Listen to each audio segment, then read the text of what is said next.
하나님 말씀은 출애굽기 25장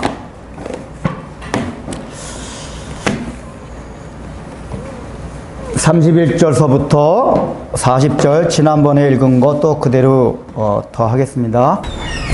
지난 시간에 안 오신 분들 때문에 못 본 때문에 이거 잠깐 어차피 지난 시간에 이거 자세히 설명해 드렸는데 이거를 설명하는 겁니다. 오늘 읽은 게 요거. 이걸 보면서. 지난 시간에 어쨌든 이게 포괄적인 의미를 설명드렸습니다. 이제 안 들으신 분은 한번 전 설교 참조해 주시고, 오늘은 이제 구체적으로 한 가지씩 의미를 이제 들어가기로 하겠습니다.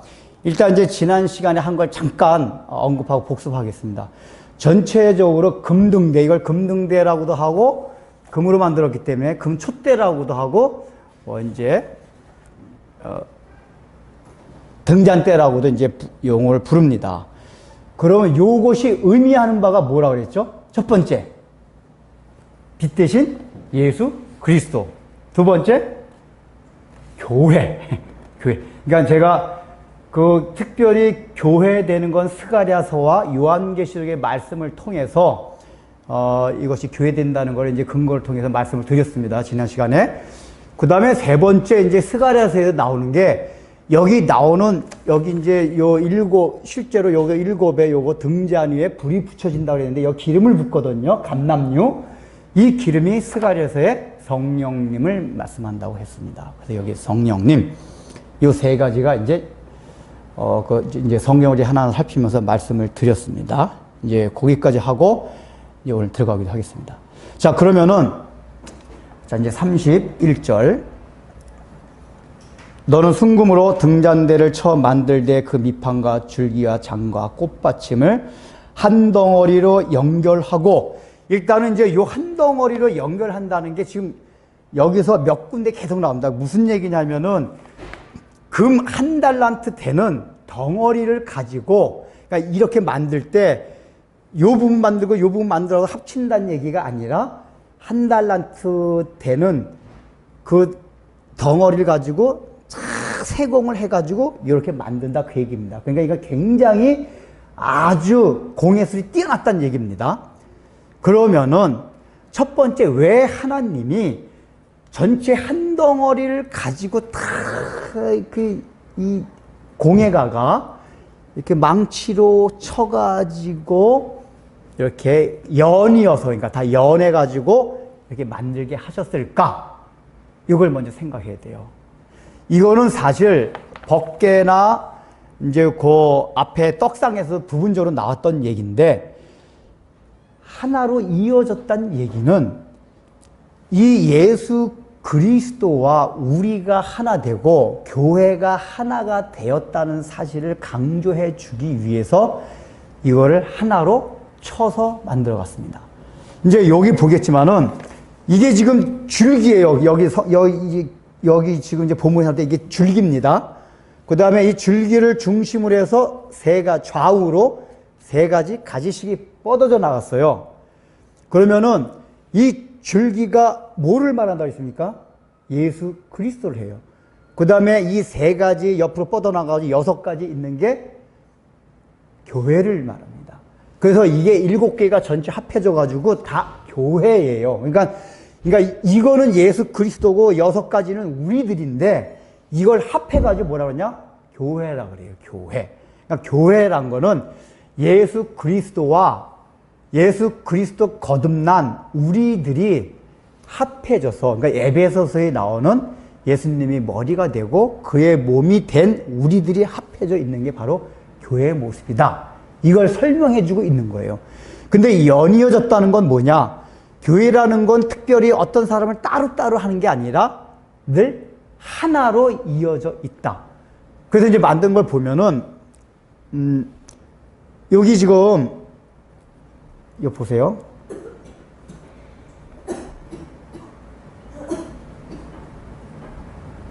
35절 보세요. 35절. 같이 읽어보겠습니다. 시작. 등잔대에서 나온 6 한 꽃받침이 있어 줄기와 연결하며, 꽃 2가지 아래에 한 꽃받침이 있어 줄기와 연결하며, 또 2가지 아래에 한 꽃받침이 있어 줄기와 연결하게 하고, 이게 무슨 말인지 잘 모르겠죠? 지난번에 자세히 설명을 드렸는데, 보세요. 등잔대에서 나온 6가지, 이 가지의 가지. 가지 6을 위하여 꽃받침, 받침 있잖아요. 받침이 있게 하되 2가지 아래, 2가지 아래에 한 꽃받침, 여기. 두 쪽, 양쪽에서 나온 가지 아래 한 꽃받침, 2가지, 이쪽 양쪽에서 나온 2가지 아래 한 꽃받침. 그러니까 이쪽 가지 아래 이 줄기에서 나온 한 꽃받침에서 이어지게 했다, 그 얘기예요. 무슨 말씀인지 알겠죠? 이게. 그러니까 이게 세 쪽 방향의 가지가 있는데 세 방향의 가지가 다 2가지 아래에 한 꽃받침이 있어서 연이어지게 했다, 그 얘기예요. 근데 이 줄기가 뭘 말한다고 해서 예수 그리스도를 의미한다고 그랬어요. 즉 예수 그리스도를 중심으로 해서 가지들이 다 이어져 있다. 이 얘기는 교회라는 것은 예수 그리스도를 중심해서 모든 성도들이 다 하나가 되는 것이 교회다, 그 얘기예요. 그러니까 따로따로가 아니란 얘기. 이거는 굉장히 중요한 교회관 중에 하나입니다. 사도행전에 나왔던, 그래서 사도행전의 모든 재산을 유무상통했다는 얘기가 다 뭐냐면은 교회는 삼위일체의 모습을 가장 극명하게 보여주는 게 교회의 모습이에요. 삼위일체가 뭐죠? 성부 하나님과 성자 하나님과 성령 하나님이 인격은 다른데 하나다, 그 얘기예요. 근데 하나님이 이 교회를 통해서 그걸 보여주는 거예요. 우리는 다 각자 다른 인격체들이잖아요. 그러나 우리를 예수를 믿게 하신 이유가 뭐냐?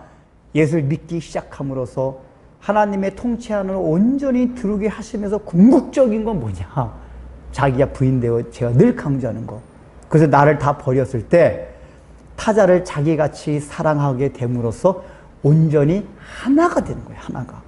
그러니까 초대교회 때 하나님이 강력한 성령의 역사를 통해 가지고 그 모습을 잠깐 보여준 거예요.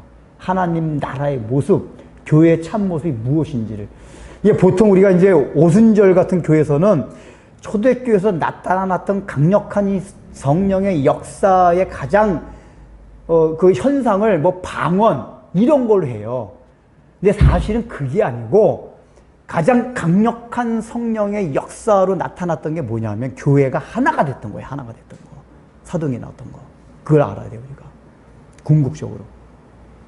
그래서 이게 예수 그리스도를 중심으로 해서 이어지게 돼 있다. 그러니까 우리가 서로가 하나가 될 수가 없어요.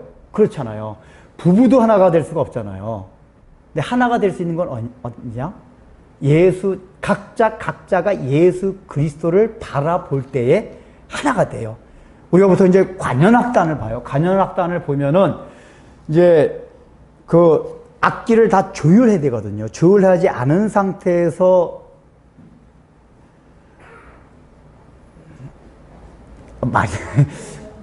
연주를 하게 되면은 뒤죽박죽 돼요. 음색이 달라가죠. 그래서 이제 실제로 연주를 하기 전에 이제 조율을 하거든요. 근데 조율을 하려면은 기준이 되는 뭐가 있어야 돼요. 근데 그거를 오보에다 맞춘다 그래요. 오보에 F에다 탁 지휘작을 맞추게 한대요. 오보에가 음색이 잘 좋고 오보에가 가장 기준적인가 봐요. 그래서 모든 악기들 오보에다 F에다 맞춰놓고 조율을 딱 하고 난 다음에 실제 이제 실황 연주를 하는 거란 말이에요. 근데 그걸 하지 않으면은 각자가 아무리 좋은 기량을 발휘해서 연주를 한다 해도 그 합연은 완전히 망치는 거예요. 근데 바로 제일 중요한 게 그걸 잘하기 위해서는 앞에 기준이 되는 오보의 F 음에다 딱 맞춰야 돼요. 마찬가지로 우리들도 하나가 되면 서로는 하나가 될 수가 없어요. 서로가. 각자를 바라보면 다 달라요. 너는 왜 나한테 못 맞추냐? 나는 저 사람한테 맞추기가 싫고 저 사람이 맞추기를 원하고 안 돼요.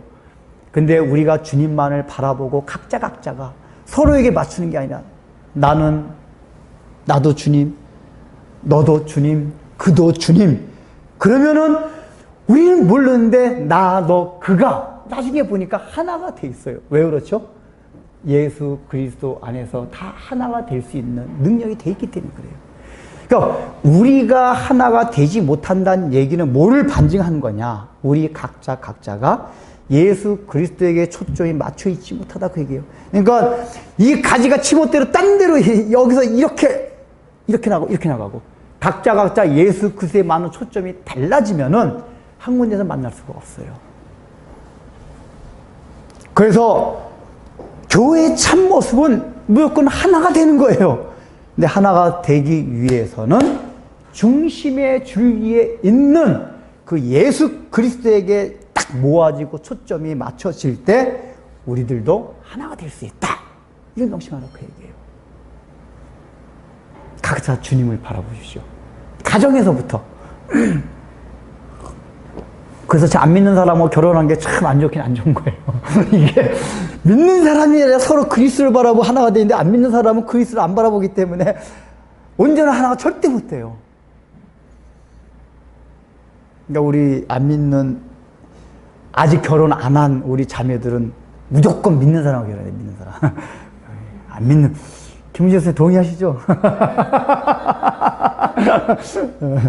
믿는 사람이 돼. 괜히 껍질게 그냥 멋있다고 해가지고 했다가 나중에 그냥 팍팍 저기 되는. 믿는 사람이죠. 자, 그 다음에 오늘 읽은 본문을 보면은 계속해서 이 줄기마다 살구꽃 모양, 지난번에 설명드렸잖아요. 여기 나오는 게 다 뭐냐면은 요거는 이제 맨 위에는 하나하나 6줄기의 등잔을 하나씩 해가지고 전부 7개가 되고 요 줄기 하나마에다 3가지의 잔 모양을 만들어 놨어요. 잔. 근데 이 잔이 어떤 모양으로 생겼다고 그랬어요? 여기 보면은 살구꽃 모양의 잔이에요. 근데 이제 살구꽃 모양인데 여기 그림상이 정확하지가 않지만은 요건 꽃이고 요 밑바탕에 꽃받침이 있어요. 꽃받침. 이 성경에 보면은 꽃과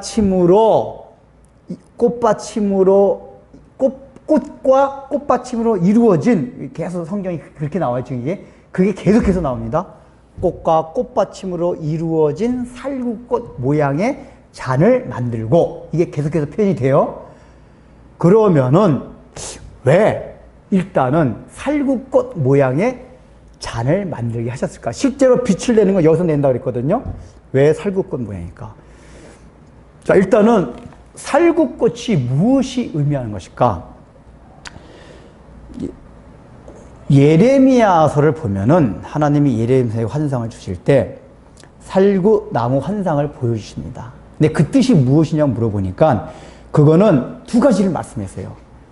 내가 한 말이 반드시 이루어진다. 그다음 2번째는 그것을 빨리 너희가 이스라엘 백성들에게 알려서 깨게 하라. 경성케 하라. 2가지 뜻으로 알려줘요.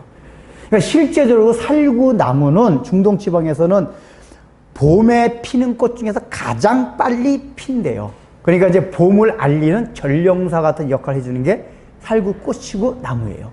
그러니까 이 얘기는 뭐냐? 봄을 알려준다는 의미에서 어떤 거를 그 사람들에게 어떤 사실이 오는 걸 알려준다는 의미로서 살구나무를 하나님이 환상을 보여줄 때 차용해서 쓰신, 그러니까 중동 지방에 있던 그 살구나무라는 특성을 하나님이 환상 같은 걸 보여줄 때 성경 기록할 때 차용을 하신 거예요. 그러니까 그 특징이 뭐냐면 봄에 가장 일찍 피어서 사람들이 살구나무가 딱 피면 이제 봄이 오는구나. 그걸 깨닫도록. 그래서 깨어나게 하다, 경성케 하다, 알려주다.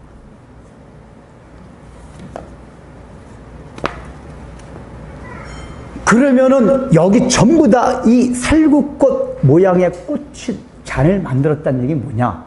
이제 지난 시간에 살펴본 바와 같이 등대 첫 번째는 여기 빛이 난다는 건 빛 대신 예수 그리스도를 의미한다 그랬잖아요. 2번째는 교회가 뭐가 된다 그랬어요? 빛이 되어야 된다 그랬어요. 성소 안에 빛이 되어야 된다. 근데 그 빛은 세상에 있는 자연광으로서 빛이 아니라 그랬어요. 그렇죠?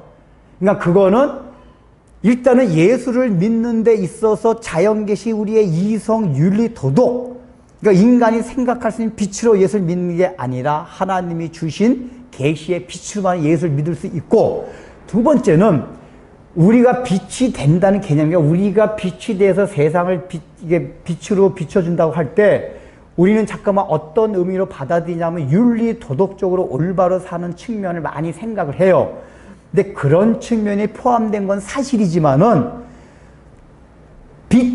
자체는 그걸 말하는 게 아니라 아까 말했듯이 우리가 예수 하나님으로부터 온 그 계시의 빛을 받아서 반사돼서 우리는 빛을 비춰줘 가지고 어둠을 비춰준 거거든요. 그러면은 그 특징이 뭐가 되냐면은 빛이 왔을 때 그러니까 어둠이 있을 때 빛이 왔을 때는 반응이 어떠냐면 반드시 그 어둠이 드러나게 돼 있어요. 이해되세요? 그러니까 빛이 왔다는 증거는 뭐냐?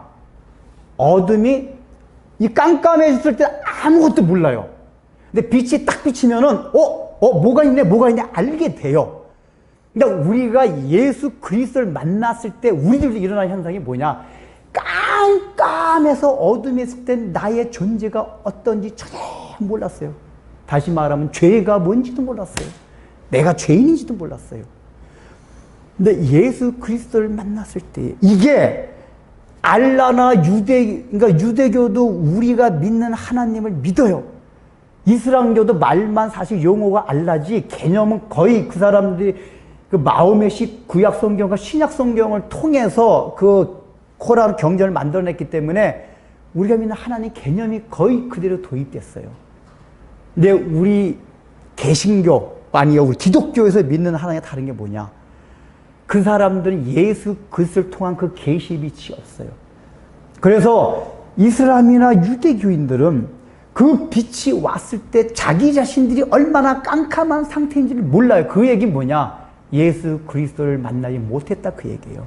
오직 그 자기 자신이 이 세상의 상태가 어떤지를 알게 된 거는 예수 그리스도를 통해서 그분의 이 땅에 오셔서 이루신 십자가의 그 속죄의 사역을 통해서만이 어둠이 드러나게 돼 있어요. 어둠이 드러나겠어요. 그 여러분들도 그 어둠 가운데 해방됐잖아요. 우리가 예수를 믿었다는 거 가장 중요한 건 뭐냐? 창조주 하나님을 믿었을 뿐만 아니라 제일 중요한 게 그거예요. 그건 유대인들도 믿어요. 창조주 하나님은. 오늘날 교회에서 자꾸만 착각하는 게 하나님 믿으면 구원받은 줄 알아요. 아니에요. 하나님만 믿었다고 구원받는 건 아니에요. 그거 필요해요. 아주 필요해요. 존재. 근데 성자 하나님을 만나서 특별히 성자 하나님이 이 땅에 오셔서 이루신 속죄 사역을 그걸 통해서 딱 부딪혔을 때 내가 어두운 상태였구나. 이걸 깨닫는 거예요. 그래서 내가 얼마나 죄인이었던지를 깨닫게 되고 그것 때문에 하나님 앞에 눈물 흘리고 주여 저가 죄인이었습니다. 그게 회개예요.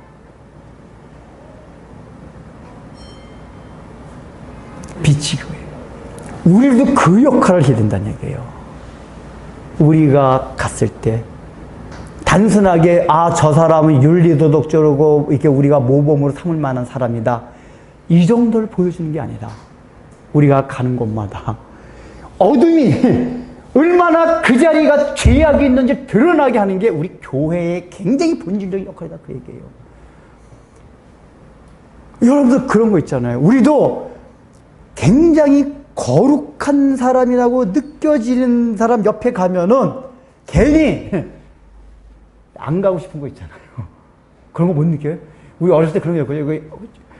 정말 너무 거룩하게 사시는 분 앞에는 가기가 괜히 쫄아들어요. 내가 맨날 죄 짓는 것 같고 그러면. 왜요? 그 앞에 가면 갈수록 나에게 죄성이 드러난 것 같아요. 그러니까 세상이 우리를 바라볼 때는 그런 자기의 죄성들, 어둠들이 드러나서 막 부끄러워요. 우리가 그 역할을 해야 되는 거란 말이에요. 그러니까 여기 살구꽃 모양의 잔이라는 게 바로 그거예요. 줄기가 세상으로 하여금 맨 위에 있는 빛이 비춰지게 하는 살구꽃 그 역할을 너희가 봄이 왔다. 이게 이 빛을 통해 가지고 너희가 어두워졌구나. 그걸 깨닫고서 빛 안으로 들어오게 해서 회개하게 하는 그 역할이 교회에게 있다. 우리에게 있다. 그래서 바로 이 등대의 여기 잔 모양들을 다 살구꽃 모양이 장화하게 돼요. 근데 여기에 살구꽃 모양 보면은 밑받침으로 이렇게 다 해서 밑받침이 있다고 했잖아요. 밑받침. 꽃받침. 여러분 꽃받침의 역할이 뭡니까? 그래서 꽃이 잘 보호해주는 거야, 이렇게. 저도 얘기 들어보니까, 꽃받침이 없어지면 꽃이 조금만 바람이 불거나 비가 그러면 탁 떨어진대요. 그러니까 우리는 이제 초점이 주로 이렇게 화려한 꽃에 맞춰져요. 꽃받침에 관심이 없거든요. 그러나 실제로 그 화려한 그 예쁜 그 꽃을 있게 하기까지는 별로 중요시 안 보이는 꽃받침이 있어서 그렇다는 거예요. 우리가 살구꽃 모양의 잔 역할을 하는 건 사실은 누가 있어서 그러냐. 늘 우리 밑에서 안 보이게 보호해 주시는 예수님이 있어서 그렇다는 얘기예요. 또 이건 다른 말로 말하면 뭐냐. 교회가 이런 본연의 역할을 하기 위해서 성도들 간에 이게 줄기 하나가 되는 그이 있을 때, 그래서 교회가 세상을 향해서 빛이 되게 하는데 굉장히 중요한 게 뭐냐. 서로가 예수님이 그랬듯이 꽃받침이 되는, 나는 드러나지 않아도, 나는 빛이 나지 않아도 꽃은 너가 해라. 아름답게. 그 꽃받침의 역할을 하는 그것이 있을 때 꽃이 떨어지지 않는다. 살구꽃 떨어지지 않는다. 그러니까 교회가 하나가 될 때 굉장히 중요한 게 뭐냐. 우리가 바울과 바나바의 길 잘 압니다. 우리는 주로 바울의 사역을 높이 평가하고 바울을 많이 위대하게 여깁니다. 그러나 여러분들 하늘나라 가면은 바나바가 더 위대할 수도 있어요. 그러니까 하나님이 바울을 앞세워서 사용하신 건 사실이에요. 근데 성경을 보면은 바나바가 인격적으로 더 훌륭하다는 걸 느껴요. 바나바는 뒤에서 바울을 계속 밀어줬어요. 자기는 숨기고. 그러니까 질서상 바울이 앞서서 하긴 했지만은 실제 하늘나라에서는 몰라요. 바나바 같은 사람이 있었기 때문에 바울과 같은 앞에 나서서 사역할 수 있는 사람이 생겨났어요. 그러니까 우리는 교회에서 그런 사람들이 많이 필요해요. 바나바 같은 사람들. 근데 우리는 다 바울과 같이 되고 싶어요. 일단 앞에서 드러나고 사람들한테 주목을 받고 내가 실제로 어떤 사역의 목표를 이루고, 그게 죄성을 지닌 일반적인 우리 인성이 가진 사람의 사고방식이에요. 축구를 해도 우리는 늘 골을 넣는 사람한테 초점이 맞춰지잖아요. 그러나 사실은 골을 넣기까지는 어시스트 해준 사람이 많아요. 그 골 넣기 바로 전에 어시스트를 해주고, 또 그 어시스트 해준 그 전에 어시스트 해주고, 그게 다 이루어져가지고 마지막 골까지 갔단 말이에요. 근데 우리는 그런데 초점이 안 맞춰져요. 골 넣는 사람에. 이건 세상의 원리예요. 그러나 하나님은 그렇지가 않아요. 성경의 원리고 하늘나라의 원리는 그렇지가 않아요. 눈에 보이지 않는 곳에서 어떤 사람이 할 수 있도록 해준 그게 교회에서는 굉장히 위대하다 그 얘기예요. 우리들도 다 그런 마음을 가져야 됩니다. 바나바 같이. 나는 초점을 받지 못해도, 나는 사람들한테 주목을 받지 못하도, 나는 영광을 받지 못하지만 그저 나는 하늘에 썩은 미랄같이 되어서 사람들이 알아주진 않지만 그럼에도 불구하고 하나님의 나라가 왕성해진다면 나는 그대로 묻히겠다는 그 마음. 존귀, 영광, 모든 영광. 갑자기 그 찬송가 있잖아요. 존귀, 영광, 뭐죠? 부름받아 나서님은 그 3절이 존귀 영광 모든 권세 주님 홀로 받으소서 멸시천대 십자가는 제가 지고 가오리다. 근데 우리는 어떻죠? 존귀 영광 모든 권세 주님 멸시천대 십자가는 주님께서 지셨으니 존귀 영광 모든 권세 우리에게 주옵소서. 우리 그래요 주로. 그렇잖아요. 근데 꼭 그 마음으로 가야 되는 거예요. 그래야지 그런 사람이 많아질 때 교회가 하나가 돼요. 하나가 돼요.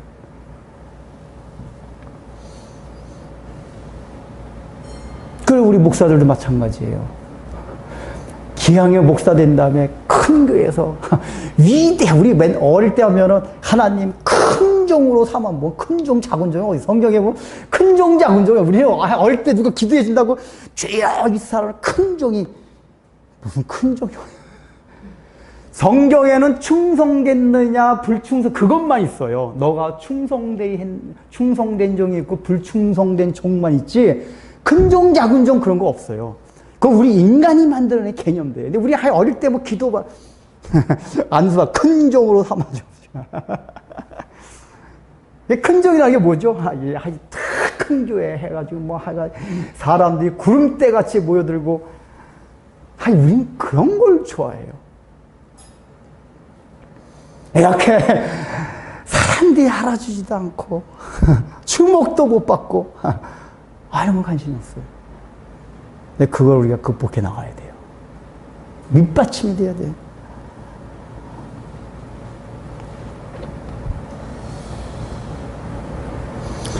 그래서 이 줄기와 가지들을 통해서는 교회는 하나가 된다는 교회의 본질, 그걸 잘 설명해 주면서 하나가 되기 위해서는 어떻게 해야 되냐, 그걸 지금 설명해 주고 있습니다. 자, 그러면서 또 봅시다.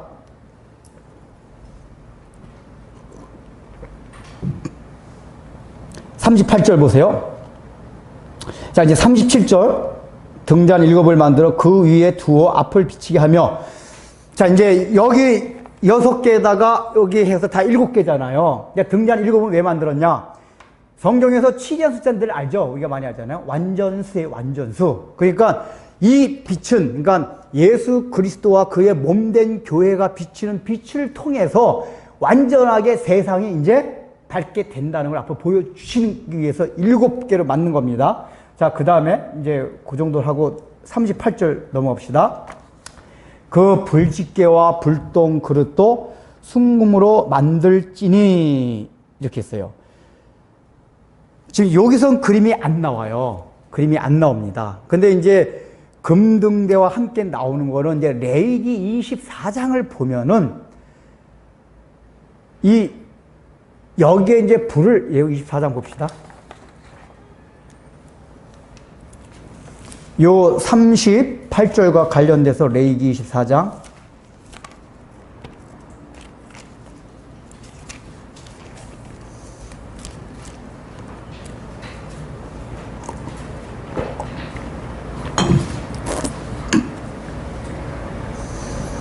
레위기 24장 1절서부터 4절입니다. 레위기 24장 1절에서 4절 같이 읽어보겠습니다. 시작.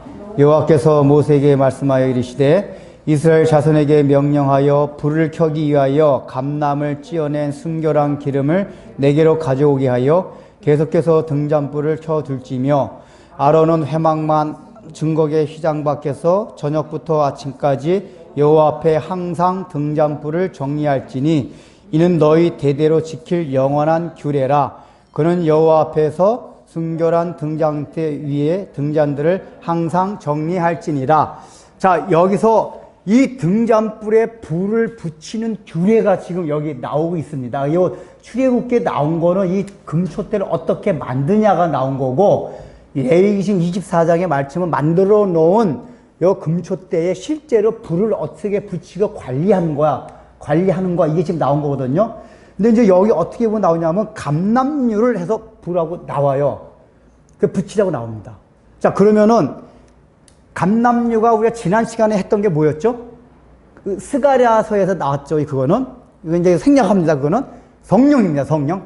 성령에서 감람류가 기름 부음을 받는다는 건 성령의 기름 부음을 말한 거예요. 그래서 메시아가 뜻이, 그리스도 메시아가 기름 부음을 받는다는 뜻이거든요. 그러니까 그 기름 부음 받는다는 뜻이 뭐냐면 성령이 그 사람과 함께 하신다. 그러니까 구약 시대 때는 제가 누누이 말씀드렸지만 모든 사람한테 성령이 임하지 않아서 이건 신약 시대 때 온 거예요.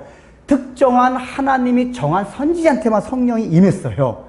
근데 그 메시아라는 건 뭐냐? 바로 그 계속해서 그 성령의 역사가 함께할 사람이다. 기름 부음, 그 뜻이에요. 그래서 성령의 부으심, 성령의 역사, 이게 감람류를 붓는다는 거예요. 자, 그러면은 이 교회에서 빛이 되기 위해서는 어떤 게 필요하냐?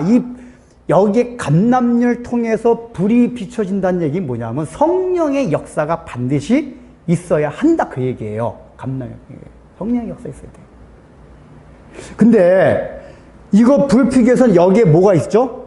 이 안에 심지가 있어요. 그러니까 유일하게 금초대 가운데서 금으로 되지 아니한 이 구성물이 뭐냐?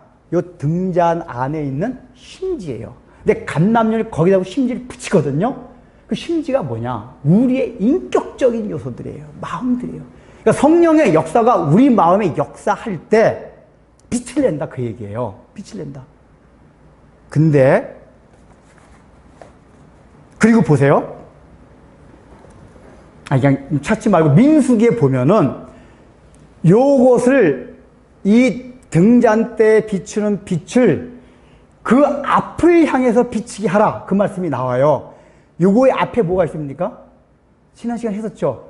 성소 들어가 보면은 성소문 딱 들어가고 오른편이 뭐라고 그랬죠? 지난번에 한 진설병상 떡상이 있어요. 그리고 왼편이 요거예요. 그러니까 이제 동서남북으로 보면은 떡상이 북쪽 편이고 금초대가 남쪽 편이에요. 그리고 중앙 쪽에 이제 나중에 분향단이 있고, 그러니까 요 앞을 향해서 비치게 하라. 그건 뭐죠? 떡상을 향해 비치게 하라 그 뜻이에요. 그러니까 늘 금초대는 성소 안에서 왜 있느냐? 떡상을 비치게 하기 위해서 딱 그 얘기예요. 그러니까 떡상이 뭐라고 그랬죠? 예수 그리스도. 두 번째는 말씀이라고 했어요. 그러니까 우리가 알 게 뭐냐면 성령의 역사. 그래서 교회가 성령의 역사를 통해서 빛을 내는 데서 가장 중요한 건 뭐냐? 늘 예수 그리스도를 증거하는 거다 그 얘기예요. 성령에서 예수 그리스도를. 그런데 그 증거를 하는 데 있어서 어떤 방법으로 하느냐? 말씀을 통해서 한다 그 얘기예요. 말씀을 통해서. 말씀을 통해서 성령의 역사를 증거한다.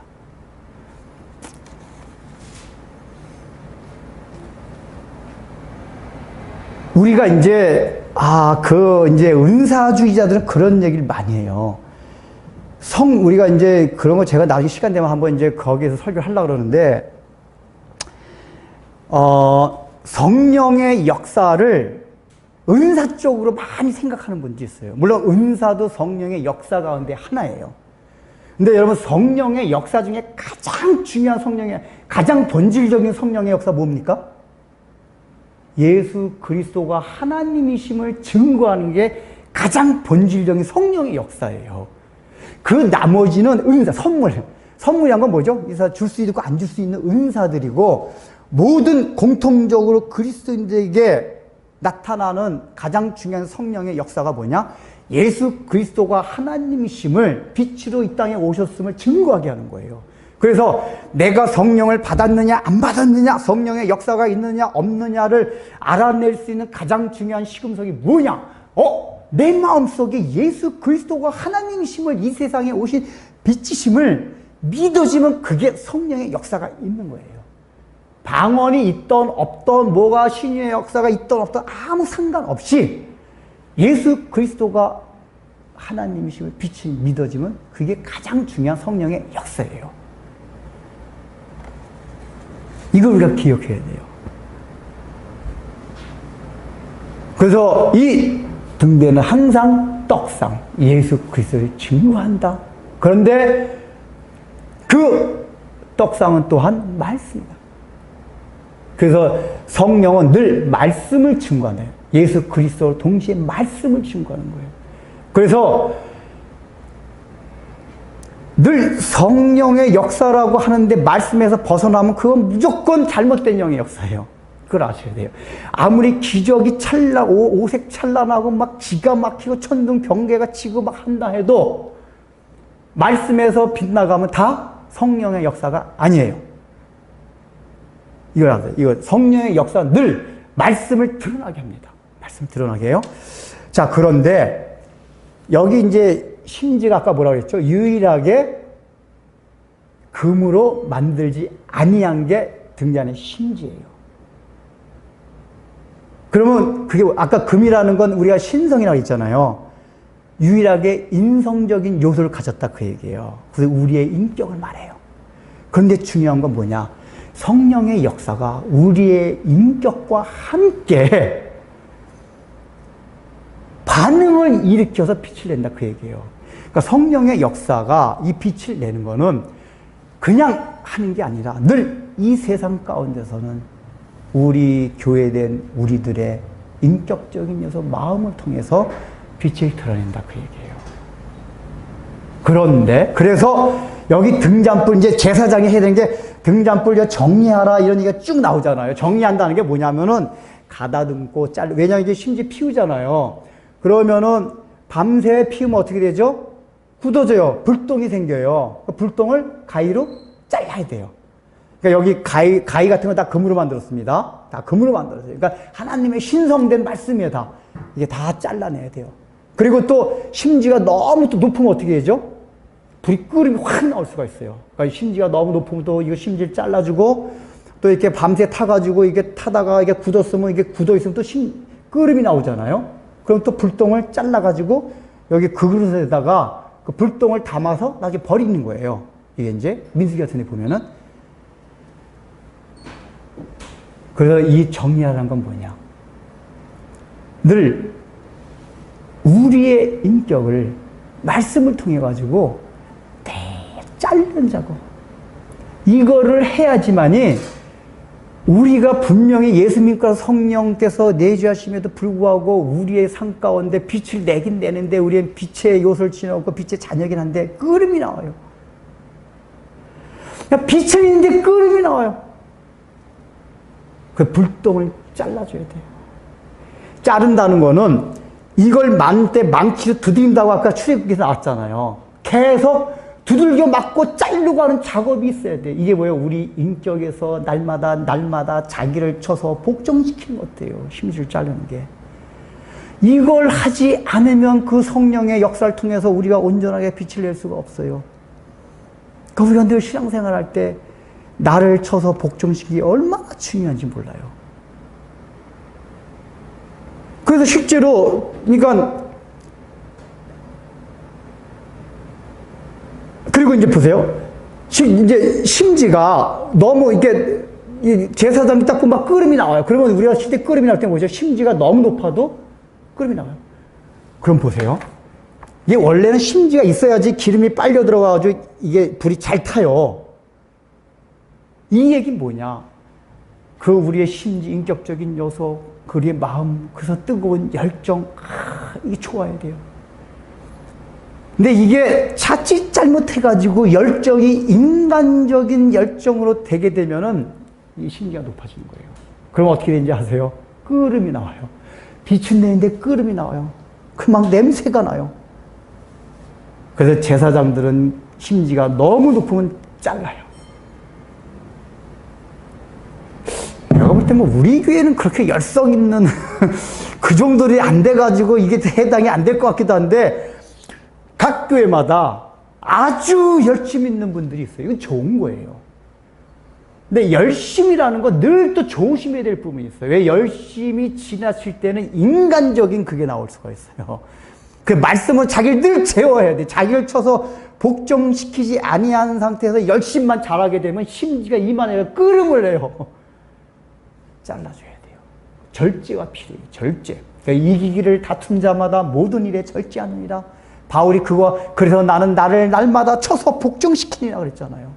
바울이 얼마나 열심히 있는 분이었습니까? 바울이 그걸 깨달은 거예요. 자기 성량도 알잖아요. 그 열심이 득심이 돼가지고 끓음이 될 수가 있단 말이에요. 그걸 잘라줘야 돼요. 뭐예요? 금으로 된 가위로. 금이 뭐죠? 하나님의 신성된 말씀으로. 말씀을 자기는 늘 살펴가지고 여기서 제사장들이 늘 살펴서 정리하라게 그래서 이게 심지가 더 불똥이 생기지 않았나, 더 높아서 끓음이 생기지 않나 해가 늘 살펴요. 그래서 잘라줘 하라는 늘 해야 돼요. 그 제사장이면 뭐래서 봉사자들, 그러니까 말씀 앞에서 늘 봉사하는 사람들, 열정 있는 사람들은 그걸 작업을 해야 돼요.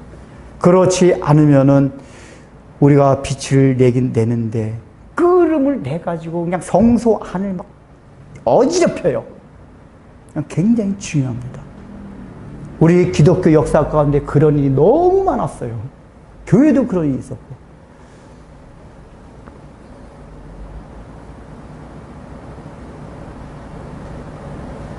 근데 제가 볼 땐 우리 교회 정도는 심지가 너무 낮아가지고 이게 불꽃이 불랑말랑 비치네요. 어쨌든 우리가 예수 믿었다는 얘기는 성령의 역사가 있는 거거든요. 그러니까 심지가 기름을 빨아들였다는 얘기예요. 감남유를 피칭 있어요.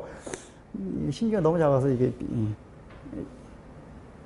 근데 어느 날 열심히 생겨서 할 때 이제 열심히 생기고 할 때부터 조심해야 돼요. 늘 말씀 앞에 나를 살펴서 나를 쳐서 폭정시키고. 여러분 제가 그걸 얼마나 많이 인지 아세요?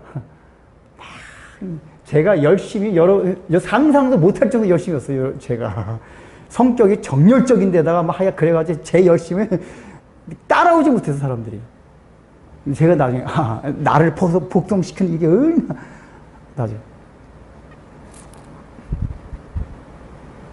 그래서 여기 보면은 저녁 3절 보세요. 시간 3절 같이 읽어보겠습니다. 시작. 저희 레위기 24장 3절. 레위기 24장 3절. 레위기 24장 3절. 아론은 회막간 증거의 제사장 앞에서 저녁부터 아침까지 여호와 앞에 항상 등잔불을 정리할지니 이는 너희들로 지킬 영원한 규례라. 예. 그러니까 항상 꺼지지 않도록 등잔불 정리하라 그랬잖아요. 근데 이제 여기서는 360일 내내지만 이건 뭐죠? 영원토록이란 우리 그냥 그리스도인은 교회는 항상 빛을 비춰주는 그 역할을 해야 된다고 그랬는데 여기 중요한 그 단어 표현이 있어요. 저녁부터 아침까지 그랬단 말이에요. 자, 그러면은 이건 창세기부터 계속 이런 표현이 나와요. 저녁부터 아침까지라는 구약 성경의 표현을 우리가 잘 이해해야 돼요. 우리 창세기 강의할 때 그걸 들었죠? 뭡니까?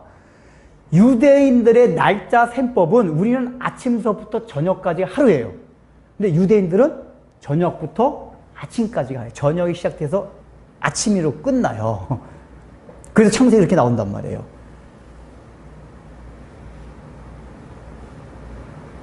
그러니까 이 얘기는 뭐냐? 왜 유대인들의 날짜 셈법이 그렇게 되었다고 창세기 때 설명을 드렸습니까? 기억이 나세요? 안 나시죠? 저녁이 되면 아침이 되니 첫째 날 이렇게 또 표현되잖아요. 하나님의 구속의 역사가, 그러니까 하나님이 물리적인 창조 역사 자체를 하나님이 구속 역사에 맞추어서 창조했다는 건 기억이 나세요? 미리 아시고, 인간이 타락할 걸 미리 아시고 물리적인 이 우주 만물을 창조하실 때도 구속의 역사를 염두에 두시고 그걸 메시지에 삼기 위해서 천지창조도 넣었다 그랬잖아요. 근데 그래서 저녁이 되면 아침이 되는 첫째 날로 한 이유는 뭐냐? 하나님의 구속의 역사는 뭐냐? 이제 저녁이 되기 시작한다는 얘기가 뭐죠? 깜깜해진다 그 얘기예요. 깜깜해지는 거예요. 완전. 그리고 아침이 된다는 얘기는 밝아오는 거예요. 그래서 유대인들의 역사하는 뭐냐? 너희가 깜깜할 때, 어두울 때 시작이 돼서 밝아올 때 끝이 나는 게 하루다. 그게 우리의 인생이고 인류의 역사다. 그 얘기예요. 타락해서 깜깜해졌지만 예수님께서 구속해서 마지막 재림하심으로 완전히 밝은 대낮 같은 세상이 되는 거.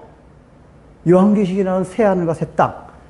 그 21장, 요한계시록 21장에 보세요. 새하늘과 새 땅을 표현 뭐죠? 거기는 하나님의 보좌에서 나온 빛 때문에 태양이 필요 없고 달빛이 필요 없다는 표현이 나오잖아요. 그게 그 얘기예요. 그 빛이 필요 없고 이 성소에서 나온 이 빛으로 모든 빛이 밝아진다. 그 얘기예요. 그러니까 저녁부터 아침까지라는 얘기는 여기서 물리적인 하루를 가리키는 것 하지만 이거는 뭐냐? 예수님이 초림할 때부터 예수님이 재림할 때까지 가르치는 거예요. 예수님이, 그러니까 예수님이 이 땅에 오셨을 때 이 땅이 그 다음에 역사가 시작되니까 가장 어두웠을 때예요. 그러나 이제 예수님이 재림하실 때는 아침이 되는 거예요. 그래서 저녁부터 아침까지 등잔불 정리 잘 하라. 그 얘기는 너희가 이제 예수님을 받아들여가지고 예수님을 영접하였느냐? 근데 아직까지도 우리 역사 가운데는 밤이에요. 그러나 주님께서 재림하셔서 이제 아침을 맞이합니다. 아침까지. 주님의 재림 때까지. 그래서 마태복음 25장에 보면은 열처럼 비면 나오잖아요. 거기도 보이죠? 기름을 준비한 5개. 기름 준비한 처녀가 나오잖아요.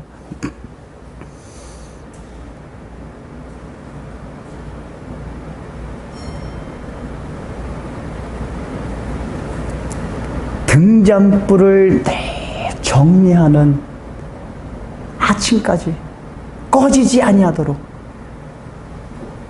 이 얘기는 이 살구꽃, 처음에 말한 살구꽃 모양이 뭐라고 했죠? 알려주고 경고하고 깨어있게 하는 거라고 했어요. 근데 그 알려주고 깨어있고 그 경고하는 마지막 초점이 뭐냐? 예수님의 재림이에요. 재림이에요. 아침까지. 재림을 사모하고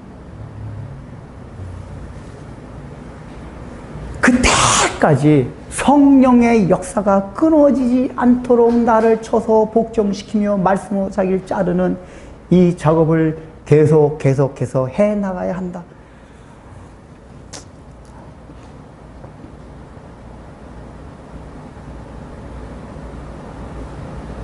근데 우리는 주님의 재림을 까맣게 잊었어요. 재림을 이 아침까지 이거를 안 해요. 아침까지. 도중에 막 그냥 꺼트리려고 그래요. 끓이 막 나게 해요. 주님이 명령하신 거는 저녁부터 아침까지.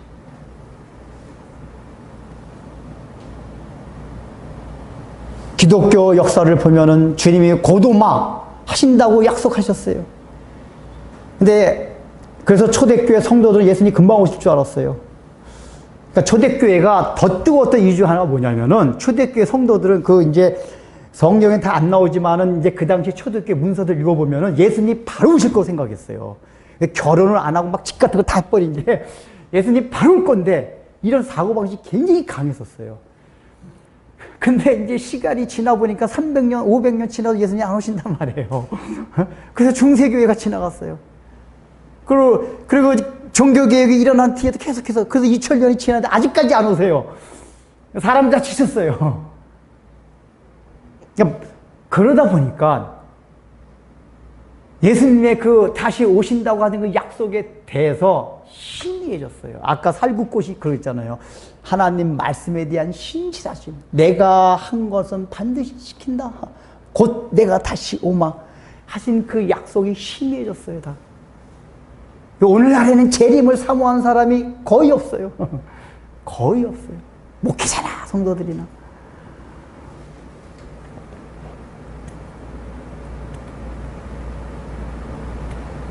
그래서 꺼먹으려고 그래요.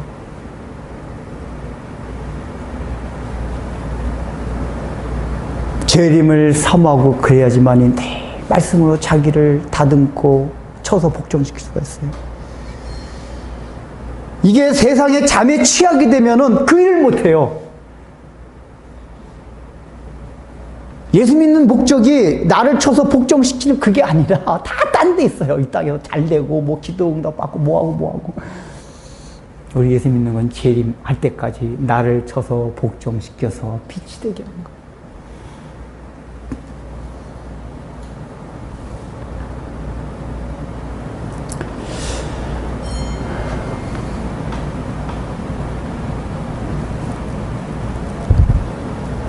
그래서 이제 마지막 정에 잘리기도 하고, 아까 불똥도 잘라서 버려야 되잖아. 이건 뭐죠? 이런 느낌 믿었는데 분명히 성령의 역사가 내 안에 내주하긴 내주하는데 내가 예수 믿었기 때문에 어느 날 문득 보면은 불똥이 생겨서 끓음이 생기는 요소들이 있어요. 그게 다 뭡니까? 우리가 들은 죄악들이에요. 그걸 우리가 자른다니 날마다 하나를 회개해야 돼요. 그래서 우리 자신을 살펴봐야 돼요. 날마다. 그러니까 여러분 기도하는 거는 하나님 앞에 어떤 것을 요구하는 그것도 있지만은 궁극적으로 뭐냐면 기도를 통해서 내가 하나님이 원하시는 모습에 다가가고 있나 한다고 했나 그걸 늘 확인하는 작업들이 궁극적으로 나중에 기도를 통해서 얻게 되는 것들이에요. 자신을 살펴보는 거예요. 내가 불똥이 생겼나 안 생겼나 그래서 잘라 회개하는 게 있습니다.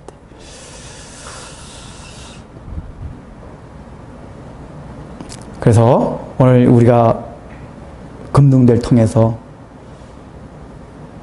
우리는 예수 그리스도를 영접해서 하나님의 자녀가 되었고 빛의 자녀가 된 사람들입니다. 그래서 우리도 똑같이 세상의 빛으로 살아가야 할 사람입니다. 그 위해서는 말씀을 통한 성령의 역사가 늘 우리 가운데 있어야 됩니다. 그렇게 하는 가운데서도 우리는 끓음을 낼 수 있는 어떤 불똥이 생길 수 있고 심지가 더 길 수 있고 그래서 그걸 위해서 날마다 제사장이 그걸 돌보고 정리듯이 우리의 심령을 되돌아보고 우리를 쳐서 복종시키는 그 작업이 우리의 삶 가운데 날마다 있어야 됩니다. 말씀을 본다는 건 그 작업이에요. 지식적으로 얻는 것뿐만 아니라 내 말씀을 통해서 내 자신을 내 심령을 날마다 돌아보는 거예요. 저는 굉장히 제가 목회자 하면서 두려운 게 그거예요. 제가 언젠가 말씀드린 거 있지만은 마태복음 7장 말씀이랑 고린도전서 9장 말씀. 마태복음 7장이 뭐죠? 나더러 주여 주여 하는 자마다 다 천국에 가게. 근데 그 말씀을 왜 하셨죠? 그 앞에 배경이 뭐냐면은 예수님이 그때 오셨을 때 사람들이 뛰어나가서 주여 하고 환영할 때 이 얘기는 뭐죠? 예수님이 오셨을 때 다시 뛰어나간다는 얘기, 예수를 안 믿는 사람이 아니에요?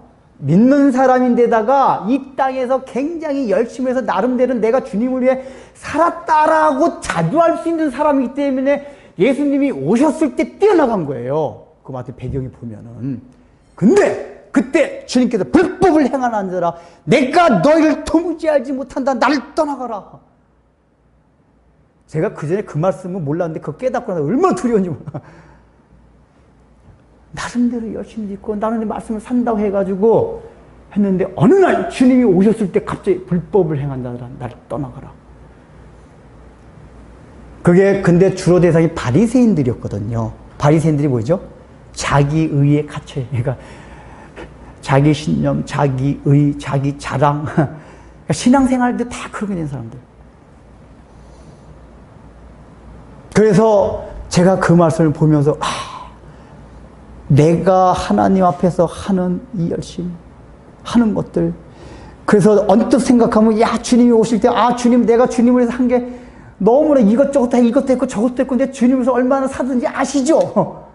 이렇게 생각하고 있을 때 늘 조심하고 바울이 말한 바, 내가 다른 사람에게 이 말씀을 전파하고 나는 버림을 당할까 두려워하노라. 그래서 나는 날마다 나를 쳐서 복종시키노라. 이 말씀이 제가 좌우명이에요. 저희 목회 좌우명. 그래서 저는 늘 목회하면서 다른 사람은 사역하지만 내 자신을 같이 사역한다. 이게 아침에 내 자신 사역. 이거가 잘못되면은 우리 각자 다 그래요.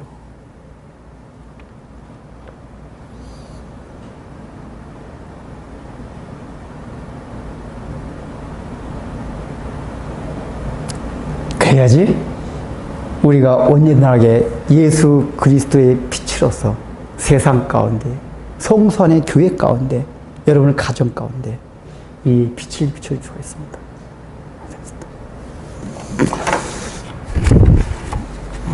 기도하겠습니다. 하나님 아버지, 참으로 금등대 안에는 너무나도 많은 하나님 나라의 진리가 또 담겨 있음을 오늘 본문을 통해서 살펴봤습니다.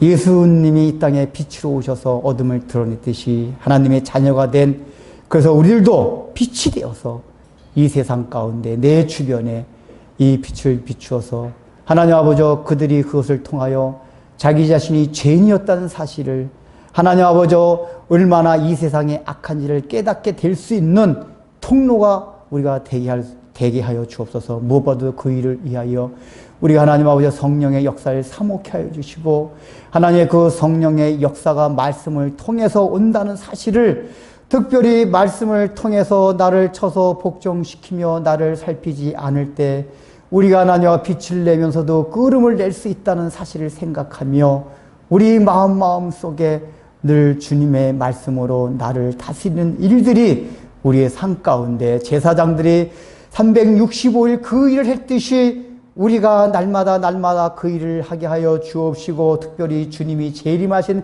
그날까지 이 일들이 계속하게 하여 주시되, 우리의 심령 가운데 주님의 재림을 사모함으로 말미암아 우리 마음에 늘 그런 경각심들을 갖게 하여 주옵소서. 예수님의 이름으로 기도드립니다. 아멘.